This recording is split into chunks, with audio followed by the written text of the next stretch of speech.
فَإِن لَّمْ تَفْعَلُوا وَلَن تَفْعَلُوا فَاتَّقُوا النَّارَ الَّتِي وَقُودُهَا النَّاسُ وَالْحِجَارَةُ أُعِدَّتْ لِلْكَافِرِينَ۔ ترجمہ: پھر اگر تم یہ نہ کر سکو اور تم ہرگز نہ کر سکو گے تو اس آگ سے ڈرو جس کا ایندھن آدمی اور پتھر ہیں، وہ کافروں کے لیے تیار کی گئی ہے۔ وَقُودُهَا النَّاسُ وَالْحِجَارَةُ، اس کا ایندھن آدمی اور پتھر ہیں۔ تفسیر صراط الجنان میں ہے، اس آیت میں آدمی سے کافر اور پتھر سے وہ بت مراد ہیں جنہیں کفار پوجتے ہیں اور ان کی محبت میں قرآن پاک اور رسول کریم صلی اللہ تعالی علیہ وسلم کا انکار کرتے ہیں۔ پتھروں کا جہنم میں جانا ان پتھروں کی سزا نہیں بلکہ ان کے پجاریوں کی سزا کے لیے ہوگا، یعنی پجاریوں کو ان پتھروں کے ساتھ سزا دی جائے گی۔ اعدت للکافرین، وہ کافروں کے لیے تیار کی گئی ہے۔ تفسیر صراط الجنان میں ہے، اس سے معلوم ہوا کہ دوزخ پیدا ہو چکی ہے، کیونکہ یہاں ماضی کے الفاظ ہیں۔ نیز کافروں کے لیے فرمانے میں یہ بھی اشارہ ہے کہ مومنین اللہ تعالیٰ کے فضل و کرم سے جہنم میں ہمیشہ داخلے سے محفوظ رہیں گے، کیونکہ جہنم بطور خاص کافروں کے لیے پیدا کی گئی ہے۔ وَبَشِّرِ الَّذِينَ آمَنُوا وَعَمِلُوا الصَّالِحَاتِ أَنَّ لَهُمْ جَنَّاتٍ تَجْرِي مِن تَحْتِهَا الْأَنْهَارُ كُلَّمَا رُزِقُوا مِنْهَا مِن ثَمَرَةٍ رِزْقًا قَالُوا هَذَا الَّذِي رُزِقْنَا مِن قَبْلُ وَأُتُوا بِهِ مُتَشَابِهًا وَلَهُمْ فِيهَا أَزْوَاجٌ مُطَهَّرَةٌ وَهُمْ فِيهَا خَالِدُونَ۔ ترجمہ: اور ان لوگوں کو خوشخبری دو جو ایمان لائے اور انہوں نے اچھے عمل کیے کہ ان کے لیے ایسے باغات ہیں جن کے نیچے نہریں بہ رہی ہیں۔ جب انہیں ان باغوں سے کوئی پھل کھانے کو دیا جائے گا تو کہیں گے یہ تو وہی رزق ہے جو ہمیں پہلے دیا گیا تھا، حالانکہ انہیں ملتا جلتا پھل پہلے دیا گیا تھا۔ اور ان جنتیوں کے لیے ان باغوں میں پاکیزہ بیویاں ہوں گی اور وہ ان باغوں میں ہمیشہ رہیں گے۔ وَبَشِّرِ الَّذِينَ آمَنُوا وَعَمِلُوا الصَّالِحَاتِ، اور ان لوگوں کو خوشخبری دو جو ایمان لائے اور انہوں نے اچھے عمل کیے۔ تفسیر صراط الجنان میں ہے، اللہ تعالیٰ کی سنت یہ ہے کہ قرآن میں ترہیب یعنی ڈرانے کے ساتھ ترغیب بھی ذکر فرماتا ہے۔ اسی لیے کفار اور ان کے اعمال و عذاب کے ذکر کے بعد مومنین اور ان کے اعمال و ثواب کا ذکر فرمایا اور انہیں جنت کی بشارت دی۔ صالحات یعنی نیکیاں وہ عمل ہیں جو شرعاً اچھے ہوں، ان میں فرائض و نوافل سب داخل ہیں۔ یہاں بھی ایمان اور عمل کو جدا جدا بیان کیا، جس سے معلوم ہوا کہ عمل ایمان کا جز نہیں ہے۔ وَأُتُوا بِهِ مُتَشَابِهًا، اور انہیں ملتا جلتا پھل دیا گیا۔ تفسیر صراط الجنان میں ہے، جنت کے پھل رنگت میں آپس میں ملتے جلتے ہوں گے مگر ذائقے میں جدا جدا ہوں گے۔ اس لیے ایک دفعہ ملنے کے بعد جب دوبارہ پھل ملیں گے تو جنتی کہیں گے کہ یہ پھل تو ہمیں پہلے بھی مل چکا ہے، مگر جب وہ کھائیں گے تو اس سے نئی لذت پائیں گے اور ان کا لطف بہت زیادہ ہو جائے گا۔ اس کا یہ بھی معنی بیان کیا گیا ہے کہ انہیں دنیاوی پھلوں سے ملتے جلتے پھل دیے جائیں گے تاکہ وہ ان پھلوں سے مانوس رہیں، لیکن جنتی پھل ذائقے میں دنیاوی پھلوں سے بہت اعلیٰ ہوں گے۔ ازواج مطہرہ، پاکیزہ بیویاں۔ تفسیر صراط الجنان میں ہے، جنتی بیویاں خواہ حوریں ہوں یا اور، سب کی سب تمام ناپاکیوں اور گندگیوں سے مبرہ ہوں گی، نہ جسم پر میل ہوگا نہ کوئی اور گندگی، اس کے ساتھ ہی وہ بد مزاجی اور بد خلقی سے بھی پاک ہوں گی۔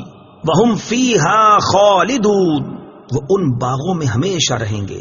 تفسیر صراط الجنان میں ہے، جنتی نہ کبھی فنا ہوں گے اور نہ جنت سے نکالے جائیں گے، لہذا جنت اور اہل جنت کے لیے فنا نہیں۔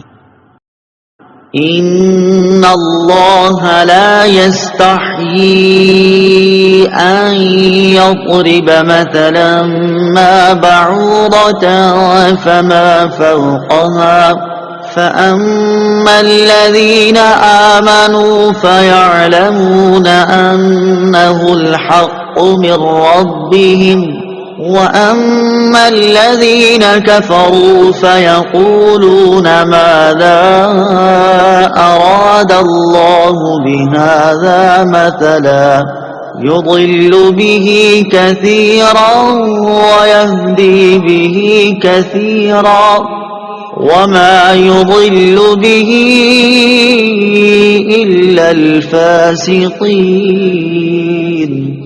ترجمہ: بے شک اللہ اس سے حیا نہیں فرماتا کہ مثال سمجھانے کے لیے کیسی ہی چیز کا ذکر فرمائے، مچھر ہو یا اس سے بڑھ کر۔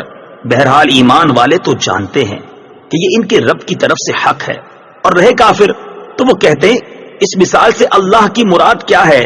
اللہ بہت سے لوگوں کو اس کے ذریعے گمراہ کرتا ہے اور بہت سے لوگوں کو ہدایت عطا فرماتا ہے، اور وہ اس کے ذریعے صرف نافرمانوں ہی کو گمراہ کرتا ہے۔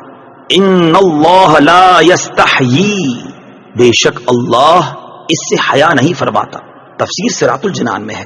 جب اللہ تعالیٰ نے سورہ بقرہ کے دوسرے رکوع میں منافقوں کی 2 مثالیں بیان فرمائیں تو منافقوں نے یہ اعتراض کیا کہ اللہ تعالیٰ کی شان اس سے بلند تر ہے کہ ایسی مثالیں بیان فرمائے، اور بعض علماء نے فرمایا کہ جب اللہ تعالیٰ نے کفار کے معبودوں کی کمزوری کو مکڑی کے جالوں وغیرہ کی مثالوں سے بیان فرمایا تو کافروں نے اس پر اعتراض کیا۔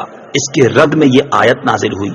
چونکہ مثالوں کا بیان حکمت کے مطابق اور مضمون کو دل نشین کرنے والا ہوتا ہے اور ماہرین کلام کا یہ طریقہ ہے، اس لیے مثال بیان کرنے پر اعتراض غلط ہے۔